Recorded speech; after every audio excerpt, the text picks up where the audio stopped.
9. dan šmarnic. Ko izvemo, kako je apostol Peter dobil novo ime in nov čoln. Peter se je v cerkvi pogovarjal z Jezusom in apostolom Petrom.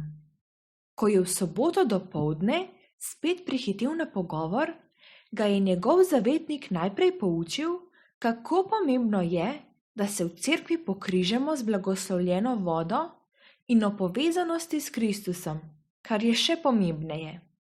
Apostol Peter je začel pripovedovati.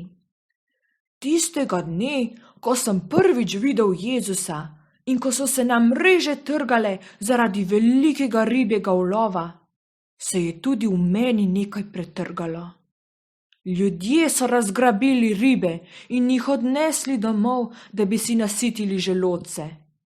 Jaz pa sem zvlekel svoj čoln, v katerem sem preživel svoje otroštvo, na obalo in se napotil za njim, ki nam je z ribami napolnil mreže, da bi si nasitil dušo.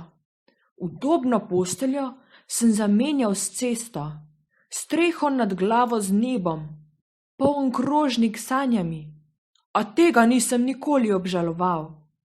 Ne, res ne? Je šepetaje vprašal fantič, ves zatopljen v pripoved. Ne, je odločno pritrdil starček, pomlajen od spominov. Z Jezusom nikoli ni bilo dolgčas. Kamorkoli je prišel, je bilo, kot da se je življenje šele začelo. Ozdravljal je bolne in hrome, obupanim vlival upanje, tolažil žalostne in govoril. Govoril je tako, da sta se človeku duša in srce napela kot jadro, kadar je najmočnejši vzhodnik potegnil preko Genezareškega jezera. Strah pred njim, ki sem ga čutil v sebi, se je stalil kot sneg na soncu in ostajala je le luža, je zinil deček. Ko izgine sneg, so vse povsod luže. Apostol se je nasmehnil. Hotel sem sicer reči, da je ostala le ljubezen, imaš prav, od strahu so ostale le luže. Voda, ki je napojila moje žejno srce in zalila suho zemljo moje duše, da je vzklila ljubezen, da se je razraslo upanje in da je vzcvetela vera.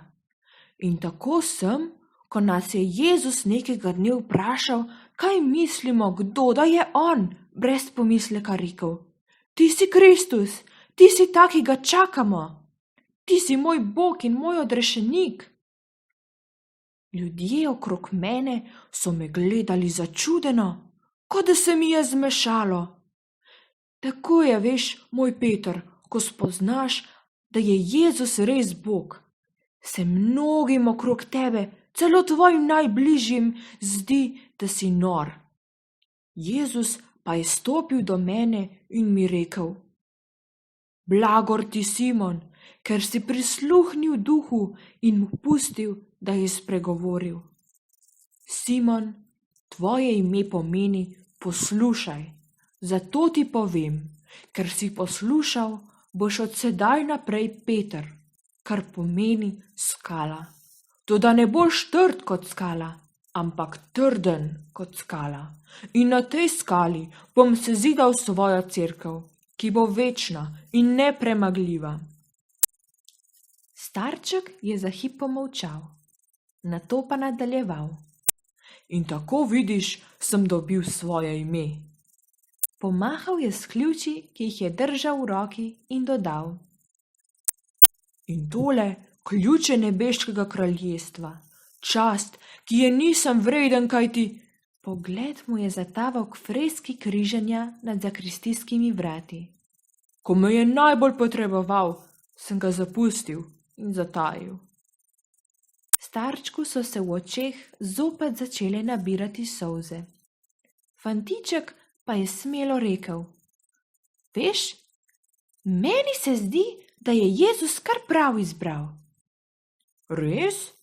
Je sveti Peter obrnil pogled od križa k otroku.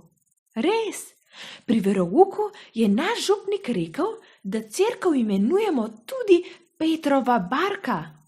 In ti sam si rekel, da si bil spreten ribič in mornar, da je tvoj čoln vedno premagal še tako hude in potuhnjene viharje na jezeru in se ni nikoli prevrnil.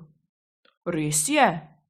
No, vidiš, in tudi tvoja barka, cerkev, še vedno pluje skozi vse nevihte in viharje.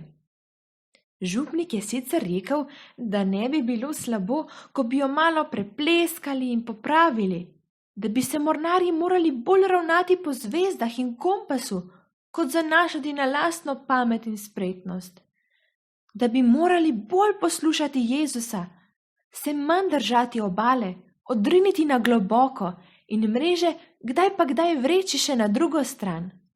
Ampak plujemo pa še. Sveti Peter se je na glas zasmejal. Hvala ti, Petrček, za te besede. Tale v župnik je moder mož. Kaj ne, tudi meni je silno všeč, je bil deček vesel. Očka je rekel, da bi bil naš župnik dober še za papeža.